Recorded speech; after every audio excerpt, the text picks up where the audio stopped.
Eh, Shalom, perkenalkan nama saya adalah Efrasa Nugrumba. Saya dari kelas A2 semester 5 akan mempresentasikan mengenai perkataan yang timbul akibat adanya undang-undang. NPM saya 213015043. Jadi materi pertama yang akan saya bawakan yaitu pengertian mengenai perkataan yang timbul akibat lahirnya undang-undang. Jadi perkataan yang timbul akibat lahirnya undang-undang itu mewajibkan seseorang untuk melakukan atau tidak melakukan sesuatu.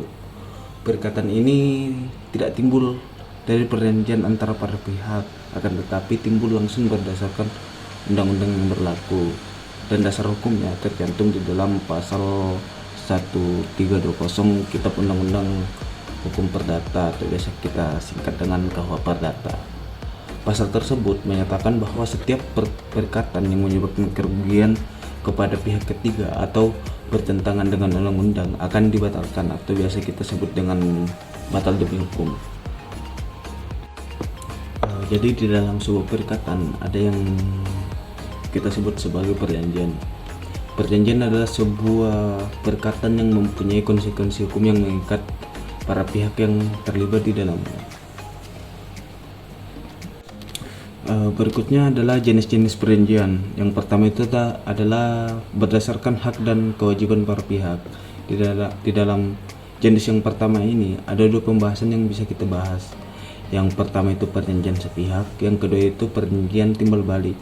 Perjanjian sepihak adalah perjanjian yang berkaitan dengan dua pihak, namun yang terlibat di dalamnya hanya satu pihak, didampingin oleh seorang saksi dan satu buah materai.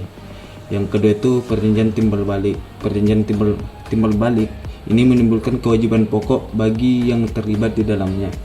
Misalkan itu perjanjian jual beli. Jenis yang kedua itu yaitu berdasarkan keuntungan yang diperoleh oleh para pihak dari suatu perjanjian. Di dalam jenis ini juga ada dua pembahasan yang bisa kita bahas. Yang pertama itu perjanjian cuma-cuma, yang kedua itu perjanjian atas beban. Perjanjian cuma-cuma ini adalah perjanjian yang memberikan keuntungan kepada satu pihak, contohnya hibah. Yang kedua ada perjanjian atas beban. Perjanjian atas beban ini adalah perjanjian di mana prestasi dari pihak yang satu merupakan kontrak prestasi dari pihak yang lain, dan antara kedua prestasi tersebut terdapat hubungan hukum. Jenis yang ketiga itu adalah berdasarkan nama dan tempat pengaturan suatu perjanjian. Di dalamnya ada yang pertama itu perjanjian bernama. Perjanjian bernama adalah perjanjian yang mempunyai nama sendiri. Maksudnya perjanjian tersebut diatur dan diberi nama oleh pembentuk undang-undang berdasarkan tipe yang paling banyak terjadi dalam kehidupan kita sehari-hari. Perjanjian ini diatur dalam bab 5 sampai dengan bab 18 di dalam KUH Perdata. Yang kedua adalah perjanjian tidak bernama. Perjanjian tidak bernama adalah perjanjian yang tidak diatur dalam KUH Perdata, tetapi terdapat di dalam masyarakat. Perjanjian ini seperti perjanjian pemasaran, perjanjian kerjasama, dan di dalam praktiknya perjanjian ini lahir berdasarkan asas kebebasan berkontrak di dalam mengadakan suatu perjanjian. Jenis yang keempat itu ada berdasarkan tujuan perjanjian. Di dalam jenis berdasarkan tujuan perjanjian ini ada dua pembahasan yang bisa kita bahas juga. Yang pertama itu perjanjian obligator, yang kedua itu perjanjian saklik. Yang pertama perjanjian obligator. Perjanjian ini adalah perjanjian yang dimana kedua para pihak sepakat untuk mengikatkan diri untuk menyerahkan suatu benda kepada pihak yang lain. Yang kedua itu adalah perjanjian saklik. Perjanjian ini adalah perjanjian dimana kedua belah pihak menetapkan atau melakukan perjanjian untuk melakukan pemindahan suatu hak dari seseorang kepada orang lain. Berikut kita akan masuk ke materi selanjutnya, yaitu teori lahirnya sebuah perjanjian. Teori yang pertama itu adalah teori pernyataan. Teori ini mengatakan bahwa satu perjanjian itu akan terjadi pada saat kedua belah pihak mengirimkan sebuah pernyataan tertulis maupun tidak tertulis kepada pihak yang lain, dan pernyataan itu biasanya berupa kesepakatan atau tawaran, persetujuan, atau hal lain yang menunjukkan sebuah kesepakatan. Dan kelemahan dari teori ini adalah sulit menetapkan kapan lahirnya sebuah kesepakatan. Teori yang kedua itu adalah teori pengiriman. Teori ini berfokus pada pengiriman pernyataan oleh satu pihak. Menurut teori ini, perjanjian terjadi pada saat pernyataan tersebut diterima oleh pihak lain. Misalnya pada saat seseorang pengirim surat tawaran kepada penerima. Perjanjian dianggap terjadi ketika surat tersebut diterima oleh penerima surat. Teori yang ketiga itu ada teori pengetahuan. Teori ini lahir untuk mengatasi kelemahan dari teori pengiriman. Berdasarkan teori ini, perjanjian dianggap sah ketika kedua belah pihak memahami dengan jelas dari isi sebuah perjanjian yang dikirimkan. Dan yang keempat itu ada teori penerimaan. Balik lagi, teori ini juga itu untuk mengatasi kelemahan dari teori pengetahuan.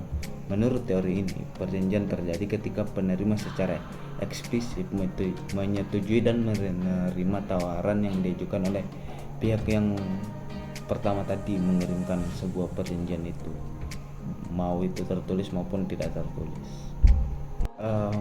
Kita masuk ke materi selanjutnya, itu ada beberapa contoh perikatan yang lahir karena adanya undang-undang. Yang pertama itu perikatan pajak. Undang-undang pajak mengatur wajib pajak untuk membayar pajak sesuai dengan ketentuan yang berlaku. Wajib pajak memiliki perikatan untuk melaporkan penghasilan dan pembayaran pajak sesuai dengan ketentuan undang-undang pajak. Yang kedua itu ada perikatan restitusi.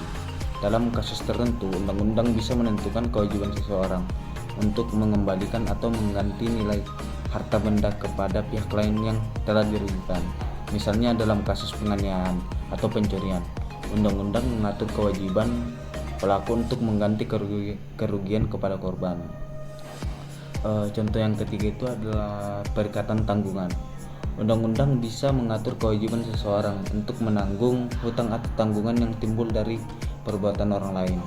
Misalnya, dalam perjanjian kredit, undang-undang mengatur bahwa pihak ketiga yang menjamin atau menanggung hutang harus menanggung kewajiban tersebut jika peminjam gagal untuk mengembalikan atau membayar hutang yang telah dia ambil.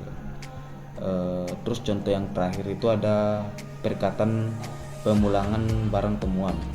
Undang-undang bisa mengatur kewajiban seseorang untuk mengembalikan barang yang telah ditemukan oleh pemiliknya. Misalnya jika seseorang menemukan dompet yang hilang dan tidak diketahui pemiliknya, undang-undang bisa menyatakan bahwa pihak yang menemukan kepemilikan dompet tersebut wajib untuk mengembalikan dompet tersebut kepada pemiliknya. Perikatan lahir karena undang-undang memiliki kekuatan hukum yang sama dengan perikatan yang lahir dari perjanjian antara para pihak. Pelanggaran terhadap perikatan yang lahir karena undang-undang juga dapat dikenakan sanksi sesuai dengan hukum yang berlaku dan ketentuan undang-undang yang berlaku saat ini. Sekian dari saya presentasi mengenai mengenai perikatan yang lahir karena adanya undang-undang. Kurang lebihnya mohon dimaafkan. Sekian dari saya, terima kasih.